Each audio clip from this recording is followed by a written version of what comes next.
दोस्तों, अरविंद सी से अभी एक बहुत ही बड़ी खबर सामने आ रही है क्योंकि पाकिस्तान की तरफ से अभी ये कंफर्म किया गया है कि उन्होंने कराची पोर्ट के आसपास मिसाइल सिस्टम को डिप्लॉय कर दिया गया है। और सेम टाइम पर अरविंद सी में पाकिस्तान के करीब इंडियन नेवी की तरफ से भी अभी एक मैसिव ट्राई सर्विस एक्सरसाइज को कंडक्ट किया जा रहा है। और साथ ही दिल्ली और कश्मीर में हुए सीरीज बॉम्ब ब्लास्ट के बाद एक बार फिर से भारत और पाकिस्तान के बीच तनाव बढ़ने लगे हैं। डिफेंस सोर्सेज दोनों साइड से बात कंफर्म कर रहे हैं कि पाकिस्तान के सदर्न कोस्टलाइन पर बड़ी मात्रा में मिलिट्री एक्टिविटी वगैरह चल रहा है, जिसे पाकिस्तान की तरफ से भारत की ड्रिल का काउंटर बताया जा रहा है। लेकिन क्या सच में ये कोई ड्रिल है या कराची पोर्ट को इंडियन नेवी की फ्यूचर अटैक से बचाने की कोई प्रॉपर प्लानिंग है? इस वीडियो में हम एग्जैक्टली इसी को ब्रेक डाउन करने वाले हैं कि फ्यूचर में इंडो पाक कॉन्फ्लिक्ट में कौन से वेपन सिस्टम इन्वॉल्व हो सकते हैं और इसका रीजनल सिक्योरिटी के लिए क्या मतलब होने वाला है। कंप्लीट स्ट्रेटेजिक एनालिसिस के लिए वीडियो के एंड तक मेरे साथ बने रहिए। नमस्कार दोस्तों, मेरा नाम है अंशुमन नायक और आप सभी का बहुत बहुत स्वागत है इंडियन डिफेंस न्यूज के एक फर्स्ट एपिसोड में। तो चलिए देर न करते हुए आज की वीडियो शुरू करते हैं। अब आज की सिचुएशन को समझने के लिए हमें मई 2025 के ऑपरेशन सिंदूर को देखना होगा। 22 अप्रैल को पहलगाम टेरर अटैक के बाद भारत की तरफ से 6 और 7 मई को पाकिस्तानी टेरिटरी के अंदर कोऑर्डिनेटेड स्ट्राइक को कंडक्ट किया गया था, जो कि एक शॉर्ट टर्म कॉन्फ्लिक्ट था जो कि 6 और 10 मई के बीच चला था और इसमें मोस्टली इंडियन एयरफोर्स का इन्वॉल्वमेंट देखने को मिला था। लेकिन जो बात बहुत ही कम लोग जानते हैं वो ये कि इस समय एक मैसिव नेवल ऑपरेशन को भी लॉन्च किया गया था। इंडियन नेवी की तरफ से अपने सबसे बड़े बैटल ग्रुप को इस दौरान अरविंद सी में डिप्लॉय किया गया था, जिसमें 36 वारशिप मौजूद थे, जिसे INS विक्रांत लीड कर रहा था। इस बैटल ग्रुप में ब्रह्मोस मिसाइल से equipped destroyer, stealth frigate, submarine और मिसाइल बोट वगैरह शामिल थे। और इस पूरे बैटल ग्रुप के पास इतना फायर पावर मौजूद था कि ये कराची तो क्या पूरे पाकिस्तान की कोस्ट लाइन को पूरी तरीके से नष्ट कर सकते थे। इस समय इंडियन नेवी की तरफ से अपने आप को कराची से अप्रॉक्सीमेटली 300 नॉटिकल मील साउथ में पोजीशन किया गया था, जिससे कराची इंडियन नेवी की स्ट्राइक रेंज के अंदर आ गया था। भारत ने ऑपरेशन सिंदूर के दौरान 15 ब्रह्मोस सुपरसोनिक क्रूज मिसाइल का इस्तेमाल किया था, जिन्होंने 11 पाकिस्तानी एयरवेस और मल्टीपल रडार इंस्टॉलेशन को हिट किया था। ये पहली बार था जब ब्रह्मोस को एक्टिव कॉम्बैट ड्यूटी में इस्तेमाल किया गया था और बस 23 मिनट के अंदर ही पाकिस्तान सीज फायरिंग के लिए मजबूर हो गया था। हालांकि ये सभी इंडियन एयरफोर्स की तरफ से किया गया था, लेकिन अगर सिचुएशन और एस्केलेट होता तो उसके लिए इंडियन नेवी की तरफ से पहले से ही पूरी तैयारी किया जा चुका था और इफेक्टिवली कराची पोर्ट को ब्लॉकेड करने के लिए पूरी तैयारी किया गया था, जिस वजह से पाकिस्तानी नेवी के वॉरशिप को कराची से सेफर लोकेशन पर रिलोकेट होना पड़ा था। और even Chinese build Gwadar port और पसनी पोर्ट भी इंडियन मिसाइल रेंज के अंदर आ गए थे, यानी कि पाकिस्तान की पूरी कोस्ट लाइन इंडियन नेवी की स्ट्राइक रेंज के अंदर आ गया था। यानी कि जब इंडियन एयरफोर्स की तरफ से पाकिस्तान को ईस्ट साइड से पुश किया जा रहा था, वहीं पर इंडियन नेवी की तरफ से साउथ और वेस्ट साइड से भी पाकिस्तान के ऊपर दबाव बनाया जा रहा था। अभी आज की सिचुएशन पर आते हैं। अब वही गलती पाकिस्तान दोबारा दोहराना नहीं चाहता है, जिस वजह से पाकिस्तान की तरफ से अभी अपने कोस्टल डिफेंस यूनिट को और नेवल कमांड को हाई अलर्ट पर रखा गया है, जिसमें multiple missile system Karachi port area के आसपास अभी डिप्लॉय किए जा रहे हैं। पाकिस्तान के कोस्टल डिफेंस में अभी मोस्टली एंटीशिप क्रूज मिसाइल मौजूद है, जिनकी रेंज 280 किलोमीटर से लेके 400 किलोमीटर तक होने की उम्मीद किया जा रहा है। ये system specially approaching Indian naval vessel को टारगेट करने के लिए डिज़ाइन किया गया है। इनकी डिप्लॉयमेंट लोकेशन स्ट्रेटेजिक है, लेकिन ये कराची के अप्रोचेस को मल्टीपल एंगल से कवर करने वाले हैं। इसके अलावा पाकिस्तानी नेवी की तरफ से अपने सरफेस फ्लीट को भी डिस्पर्स कर दिया गया। कुछ वॉरशिप अभी कराची में ही रहने वाले, लेकिन बहुत सारे ग्वादार पोर्ट पर शिफ्ट किया जा चुका है, जो कि कराची से अप्रोक्सीमेटली 700 किलोमीटर वेस्ट साइड में मौजूद है। ग्वादार को चाइना की तरफ से चाइना पाकिस्तान इकोनॉमिक कॉरिडोर के अंदर बिल्ड किया गया था और ऑपरेट किया जा रहा है, जो कि अभी पाकिस्तानी नेवी को एक अल्टरनेटिव नेवल बेस को प्रोवाइड करने वाला है, जो कि भारत की इमीडिएट स्ट्राइक रेंज से थोड़ा दूर मौजूद होने वाला है। और चाइना की इन्वॉल्वमेंट होने की वजह से भारत ग्वादार पोर्ट के ऊपर हमला करने से पहले थोड़ा सोचने वाला है। एडिशनली पाकिस्तान की तरफ से भी पसनी पोर्ट को भी पिच किया जा रहा है, जो ग्वादार से लगभग 100 किलोमीटर की दूरी पर मौजूद है। ये पाकिस्तान के लिए एक स्ट्रेटेजिक लोकेशन के रूप में अभी सामने आने वाला है। और जहां तक उम्मीद किया जा रहा है कि नेवल एसेट का ये डाइवर्सिफिकेशन ऑपरेशन सिंदूर का सीधा असर होने वाला है, जब इंडियन नेवी की तरफ से पाकिस्तानी वॉरशिप को कराची के अंदर ही बॉटलनेक कर दिया गया था और अभी पाकिस्तान इसका अल्टरनेटिव को तलाश करने की कोशिश कर रहा है।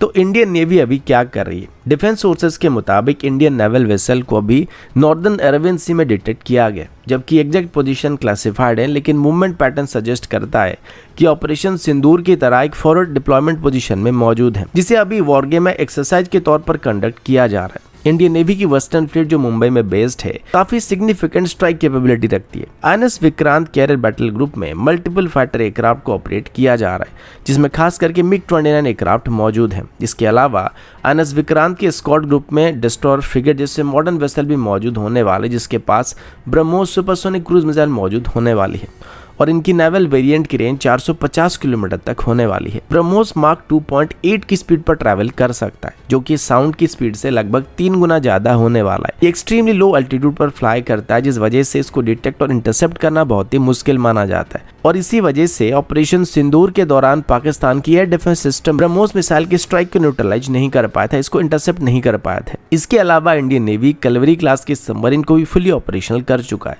जो टॉर्पेडो और एंटीशिप मिसाइल से इक्विप्ड होने वाली। ये सबमरीन एनिमी कोस्टलाइन के आसपास मेनली अनडिटेक्टेड ऑपरेट कर सकते हैं, जो कि इंटेल गैदरिंग से लेकर स्ट्राइक ऑपरेशन भी कर सकते हैं। अब चलिए डायरेक्ट कंपैरिजन की बात करते हैं। पाकिस्तान की कोस्टल डिफेंस मिसाइल की मैक्सिमम रेंज 400 किलोमीटर तक होने वाला है। अब इंडियन नेवी के ब्रह्मोस मिसाइल की रेंज 450 किलोमीटर होने वाला है। इसका मतलब साफ है कि इंडियन वॉरशिप पाकिस्तान की कोस्टल डिफेंस सिस्टम की रेंज से बाहर रहकर ही कराची को आराम से टारगेट कर सकते हैं। पाकिस्तान का एडवांटेज यहाँ पर नंबर और डिफेंसिव पोजीशन में होने वाली, क्योंकि शोर बेस्ड मिसाइल को डिस्ट्रॉय करना थोड़ा मुश्किल होता है और इनको क्विकली रिलोड भी किया जा सकता है। पाकिस्तान के पास मोबाइल लॉन्चर भी मौजूद होने वाले, जो कि फायरिंग के बाद रिलोकेट किए जा सकते हैं, जिस वजह से इनको स्ट्राइक करना थोड़ा मुश्किल बनने वाला है। लेकिन ये नामुमकिन भी नहीं होने वाला, क्योंकि ऑपरेशन सिंदूर के दौरान भारत की स्वार्म डाउन लॉटरिंग मुनिशन की तरफ से ऐसे ही टारगेट को डिस्ट्रॉय किया गया था। अब भारत का एडवांटेज यहाँ पे नेवल मोबिलिटी और मल्टी डोमेन स्ट्राइक कैपेबिलिटी होने वाली है। इंडियन नेवी के पास पाकिस्तानी नेवी के मुकाबले हर मामले में एडवांटेज मौजूद होने वाला है, जिस वजह से हमारे वॉरशिप मल्टीपल डायरेक्शन से पाकिस्तान पर एक साथ अटैक को लॉन्च कर सकते हैं। इसके अलावा वो इंडियन एयरफोर्स के साथ कोऑर्डिनेट स्ट्राइक भी कर सकते हैं, जिसे कंबाइंड स्ट्राइक भी कहा जा सकता है। और ठीक ऐसे ही एक एक्सरसाइज को भी पाकिस्तान के करीब कंडक्ट किया जा रहा है, जिस वजह से पाकिस्तान की तरफ से भी कराची के आसपास अपनी मिसाइल सिस्टम को डिप्लॉय करना स्टार्ट किया गया है। इस तरीके के ऑपरेशन को ऑपरेशन सिंदूर के दौरान भी लॉन्च किया गया था, लेकिन उसमें इंडियन नेवी को बैटिंग करने का मौका नहीं मिला था। लेकिन ये कॉम्बिनेशन काफी डेवास्टेटिंग साबित हुआ था और पाकिस्तान की एयर डिफेंस मल्टीपल डायरेक्शन से आने वाले साइमल्टेनियस अटैक को इफेक्टिवली काउंटर नहीं कर सकते हैं। अभी अगर इसकी जियोपॉलिटिकल एंगल के बारे में बात करें तो ये मिलिट्री पोस्चरिंग एक कॉम्प्लेक्स जियोपॉलिटिकल बैकड्रॉप के अगेंस्ट में किया जा रहा है। मई 2025 में ऑपरेशन सिंदूर के बाद इंटरनेशनल प्रेशर की वजह से टेम्परेरी डीएस्केलेशन किया गया था, लेकिन फंडामेंटल इशू आज भी रिजॉल्व नहीं हुए हैं और रिसेंट अटैक और बॉम्ब ब्लास्ट के बाद ये फिर से सीरियस होने लगे हैं।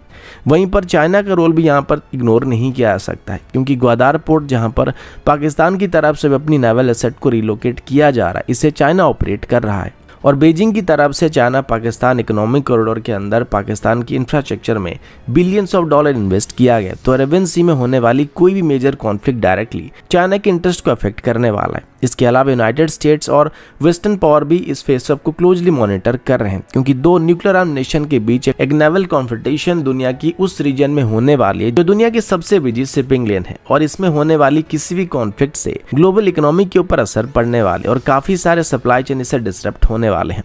अब भारत के लिए मैसेज क्लियर है कि हमारे पास कैपेबिलिटी मौजूद है और विलिंगनेस भी मौजूद है कि अगर पाकिस्तान टेररिज्म को सपोर्ट करता है तो हम उसके ऊपर एक्शन लेने वाले हैं। ऑपरेशन सिंदूर के दौरान किए गए नेवल ब्लॉकेड ने डेमोन्स्ट्रेट किया था कि भारत जरूरत पड़ने पर पाकिस्तान की मैरिटाइम ट्रेड को कम्प्लीटली चोक कर सकता है। और अभी एक बार फिर से पाकिस्तान को याद दिलाने के लिए पाकिस्तान के कोस्ट लाइन के आसपास भारत की तरफ से सेम तरीके की एक्सरसाइज को कंडक्ट किया जा रहा है। वहीं पर पाकिस्तान की बात करें तो पाकिस्तान के लिए नेवल एसेट को ग्वादार पोर्ट और पसनी पोर्ट में डिस्पर्स करना ये दिखाता कि वो अभी एक नई स्ट्रेटजी को अडॉप्ट करने की कोशिश कर रहे हैं, लेकिन ये एक तरीके से उनकी एक वल्नरेबिलिटी को रिवील कर रहा है कि पाकिस्तान अपनी पूरी कोस्ट लाइन को अपने से सुपीरियर इंडियन नेवी के अगेंस्ट में कभी भी डिफेंड नहीं कर सकता है।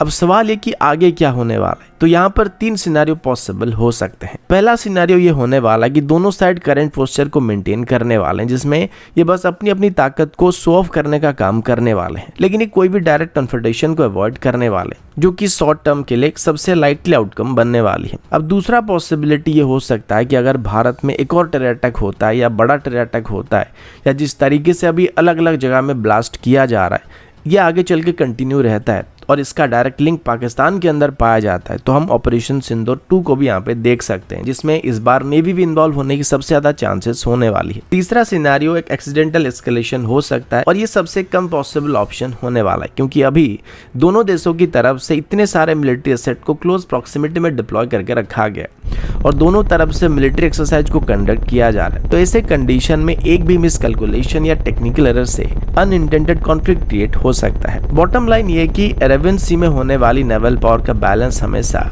डिसाइसिवली भारत की फेवर में ही होने वाला है। इतिहास ये बात प्रूव करता है कि इंडियन नेवी पाकिस्तानी वाटर में डीप पावर को प्रोजेक्ट कर सकता है और पाकिस्तान का एसेट डिस्पर्स करने का रिस्पॉन्स ये दिखाता है कि वो इस रियलिटी को कहीं ना कहीं स्वीकार भी करते हैं। फिलहाल अभी दोनों साइड हाई अलर्ट पोस्चर को मेंटेन कर रहे हैं और इंडियन नेवी अपनी रीच और कैपेबिलिटी दोनों को डेमोन्स्ट्रेट कर रही है और पाकिस्तानी नेवी अभी इंडियन नेवी की स्ट्रेटेजी को काउंटर करने के लिए अलग अलग तरीके की डिफेंसिव स्ट्रेटेजी को अडॉप्ट करने की कोशिश कर रही है और दुनिया ये देख रही है कि मिलिट्री स्टैंड अप सिर्फ एक स्टैंड अप तक ही सीमित रहने वाला या फिर कुछ और ज्यादा सीरियस एस्केलेशन की तरफ बढ़ने की उम्मीद किया जा रहा है। तो दोस्तों अभी के लिए इतना ही, मिलता हूँ आपसे अगले वीडियो में, तब तक के लिए जय हिंद, वंदे मातरम।